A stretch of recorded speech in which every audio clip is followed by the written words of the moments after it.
Former Deputy Finance Minister Jabu Moleketi says the allegations by UDM leader Bantu Holomisa that he used his previous position as PIC chair for personal gain are unfounded and damaging to his reputation. Moleketi told the PIC Commission of Inquiry that Holomisa may have ulterior motives with elections around the corner.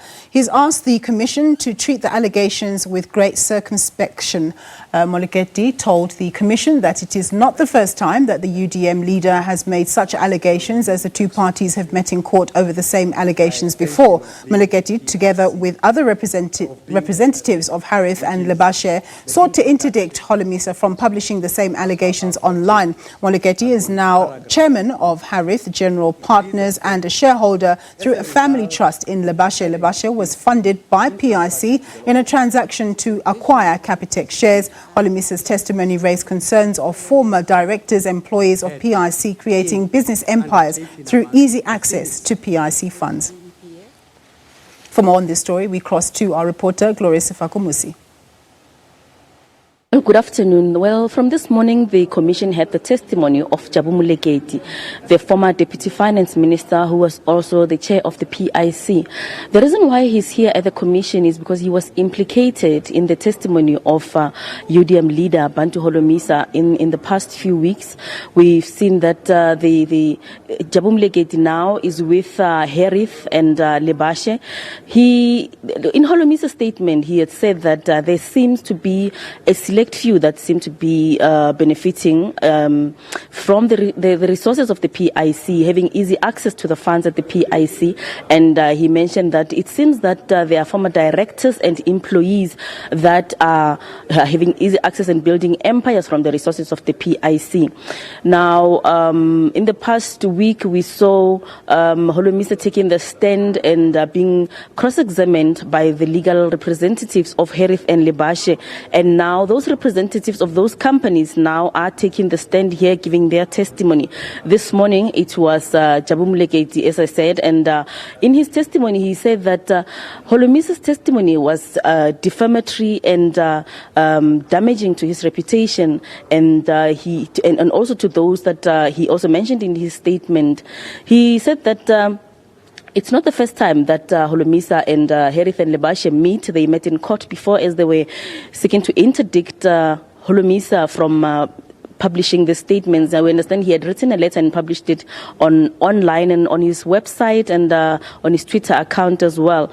Now, he's saying these allegations have been very damaging to him and those that Holomisa mentioned being his partners in Lebashe and him also in Harith fund managers.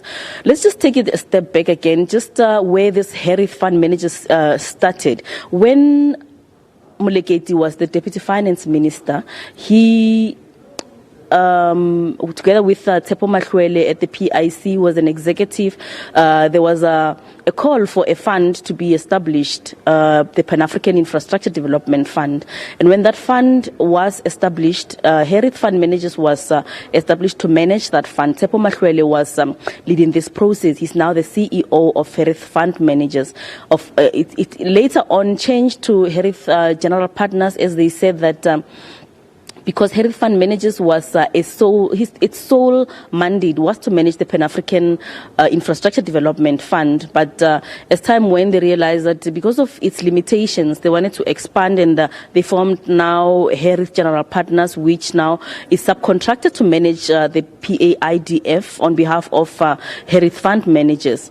Now, Holomisa's statement was that there seems to be no distinction as to what Harith Fund Managers is, what Harith General Partners is. They seem to be one thing, sharing employees and same board of directors, and they now sought to clarify what that was.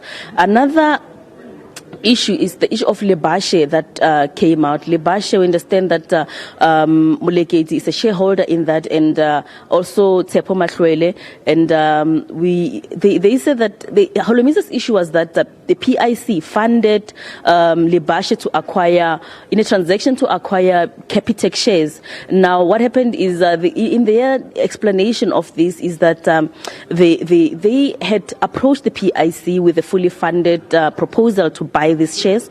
And as time when there was a delay, and in the process there was an appreciation of the shares that led to a shortfall in the funds that were raised. And now the PIC now funded the shortfall. They said that amount has been paid. Now when the commission continues, we're going to hear from Warren Whitley, who's the CEO of Lebashe, and Tshepo Matlwele will go back on the stand again to answer questions from Advocate Jan Lube, who's the commission's evidence leader. Back to you. US President